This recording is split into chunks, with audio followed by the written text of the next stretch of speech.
সবাইকে জুমা মোবারক। জুমার দিন আজকে। জুমার দিন নিয়ে একটা কথা বলি, সেটা হচ্ছে জুমার দিনে সবচেয়ে সবচেয়ে গুরুত্বপূর্ণ আমল হচ্ছে দুরূদ শরীফ। কেননা এমনিতে তো দুরূদ শরীফ যখন আল্লাহ সুবহানাহু ওয়া তাআলা ঘোষণা দিয়েছেন যে তোমরা আমার রসুলের উপর একবার দুরূদ শরীফ আদায় করো, আমি তোমাদের উপর 10 বার রহমতের নজরে থাকাবো। সেখানে আজকে তো আরো জুমাবার, এখানে আল্লাহ সুবহানাহু ওয়া তাআলা এই এই জুমার দিনে যারা আল্লাহ রসুলের উপরে দুরূদ শরীফ প্রেরণ করবেন, তাদের উপর তো আরো বেশি দয়াশীল হবে, আরো বেশি রহমত নাজিল করবেন। তাই আসুন আল্লাহ রসুলের উপরে দুরূদ শরীফ বেশি বেশি করে আদায় করি।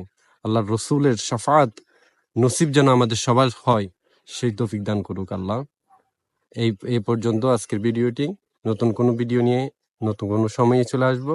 সে পর্যন্ত সবাই ভালো থাকবেন। আল্লাহ সুবহানাহু ওয়া তাআলা সবাইকে সুস্বাস্থ্য ও দীর্ঘায়ু দান করুক। আমিন। আসসালামু আলাইকুম রাহমাতুল্লাহ।